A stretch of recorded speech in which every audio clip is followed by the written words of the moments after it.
Buenas tardes, mi nombre es Marta Jiménez, soy estudiante de licenciatura en Tecnología e Informática de la Universidad Minuto de Dios. El día de hoy quiero hablarles un poco acerca de toxicología ambiental. Este es un tema bastante amplio, de tal forma que esta charla es apenas una introducción, únicamente una muestra para empezar a ver qué es la toxicología y cómo afecta de forma negativa al ser humano y a los ecosistemas en general. A continuación vamos a observar algunas imágenes y a analizar algunos términos más específicos sobre la toxicología ambiental.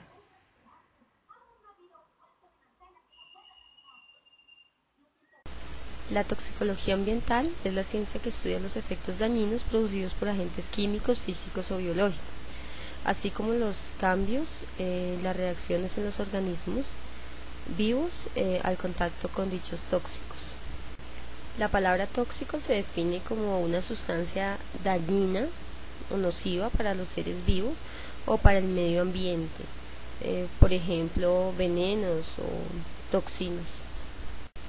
Cuando se habla de ecotoxicología, se habla de la ciencia de la rama de la medicina que estudia la contaminación, el origen o la evolución de esta y de cómo afecta a todos los seres vivos.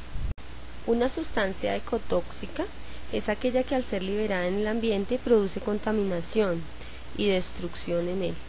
Cuando hablamos de contaminación, hablamos de la presencia de una sustancia en exceso, nociva, en el medio ambiente, ya sea en la alimentación o al contacto, que genera daños al ecosistema y a sus habitantes. Hay varios tipos de contaminación ambiental. Biológica, que habla de virus o bacterias o hongos físicos, que habla de radiación, de calor, de contaminación en agua, aire o suelo. Químicos producidos por el hombre, ya sea en la explotación de metales o de hidrocarburos o la creación de plaguicidas. La exposición es el cómo ingresa el agente químico al cuerpo, puede ser por ingestión o de forma cutánea, es decir, por contacto sobre la piel o por inhalación. También existen dos tipos de exposición: aguda, que habla de altas dosis, y las reacciones a corto plazo, como por ejemplo la ingestión de un veneno. Crónica, que habla de bajas dosis y es una reacción a largo plazo, como por ejemplo fumar. El humo del cigarrillo va contaminando los pulmones de forma lenta. El efecto tóxico es la reacción que tiene el ser vivo luego de la ingestión o de la exposición tóxica. Hay varios efectos, depende del agente al que se estuvo expuesto. Por ejemplo, el alcohol genera una reacción de intoxicación. Los efectos tóxicos pueden ser locales, contactos en un lugar específico, o sistemáticos, que se expande por el torrente sanguíneo o por la digestión. La toxicocinética estudia los cambios que ocurren en una sustancia por absorción, la forma en cómo se expande por medio, puede ser del sistema circulatorio o del sistema digestivo en todo el. La industria es una alta generadora de desechos químicos al ambiente. Genera muchos residuos químicos, por ejemplo, mercurio, plomo, hierros, metales pesados. Por ejemplo, el transporte también genera monóxido de carbono, smog, siendo letal en dosis grandes. De igual forma son contaminantes químicos los plaguicidas, los insecticidas, los fungicidas, los fertilizantes que se usan en la agricultura. Los contaminantes del aire pueden ser naturales, como por ejemplo los volcanes, los pozos o las cuevas, o artificiales, como los transportes o las emisiones de gas producidas por las industrias químicas. Entre las sustancias químicas peligrosas encontramos explosivos, gases, como por ejemplo monóxido de carbono, líquidos inflamables como los derivados del petróleo, corrosivos como los ácidos, y radiactivos los producidos por las plantas de energía nuclear, por ejemplo. En el caso de Chernobyl hubo una gran exposición radiactiva para las personas que murieron en ese sitio, y los terrenos quedaron contaminados hasta nuestros días. Hay algunos factores que influyen en que una sustancia sea más tóxica o menos tóxica. Por ejemplo, el estado físico. Si tenemos un buen estado físico, es posible que nos afecte menos alguna sustancia. La dosis, la exposición, también la vía de ingreso, si es oral, cutánea o respiratoria, y la magnitud de la exposición.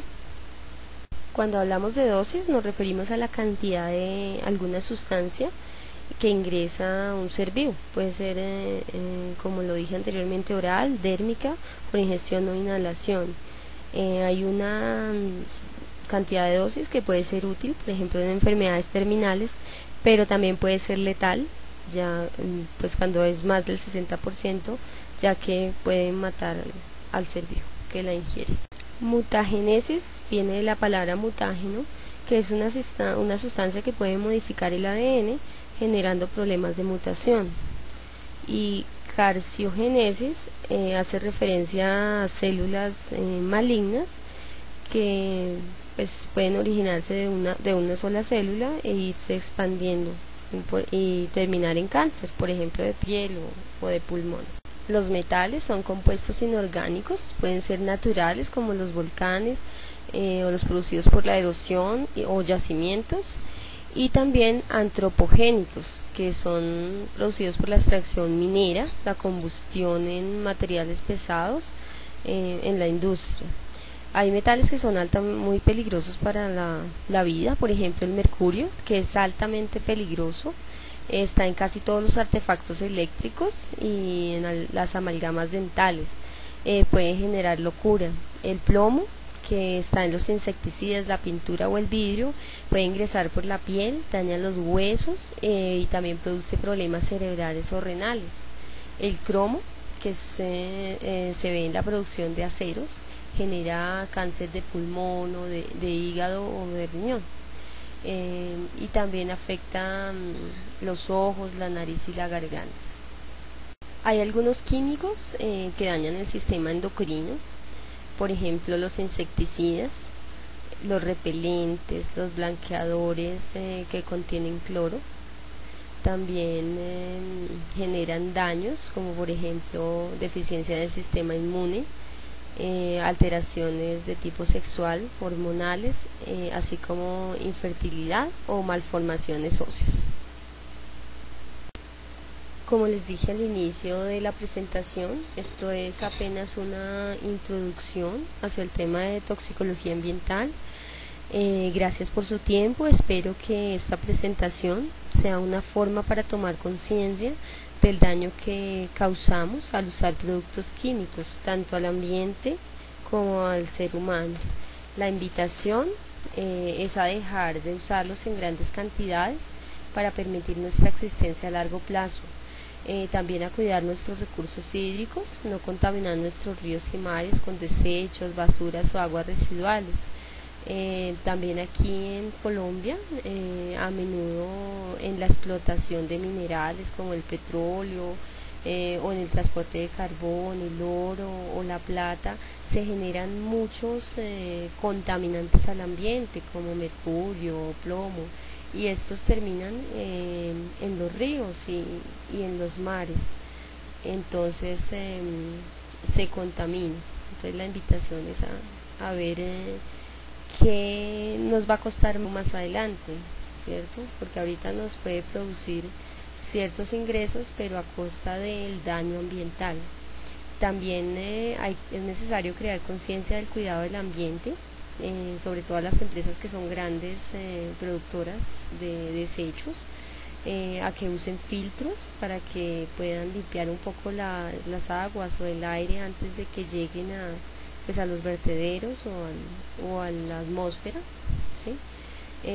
También, como lo vimos, algunas problemáticas de salud se desprenden de la toxicología ambiental, de la exposición a la que estamos constantemente de productos químicos.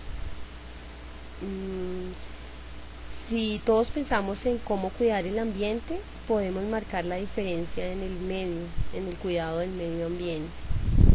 Eh, Algo muy triste es que, por ejemplo, en Santa Marta eh, hay actualmente mucha contaminación en el mar, ya prácticamente la pesca dejó de ser una opción porque está tan contaminado que ya los peces murieron y esos residuos son de carbón, de la explotación de este mineral, ¿sí? Y la empresa lo bota al mar sin ningún tipo de limpieza, de filtro y también sin ningún tipo de sanción, ya que no existe para para esta contaminación. Y el daño que se genera ya se puede ver hoy en la terminación de los animales. Debemos también pensar en qué recursos vamos a dejar a nuestras futuras generaciones para que ellos disfruten, ¿no? Y también en este momento a nosotros, porque estamos terminando con ellos. Y dejar así pues recursos para que tengan una buena calidad de vida. De igual forma para que no desaparezcan algunas especies debido a que por el calentamiento global hay algunos seres que necesitan estar a una temperatura específica y no pueden realizar adaptaciones rápidamente, así que simplemente la especie desaparece. La idea es que el ser humano pues no ocurra lo mismo con él eh, y podamos continuar con nuestra vida tal como la conocemos. Muchas gracias por su tiempo.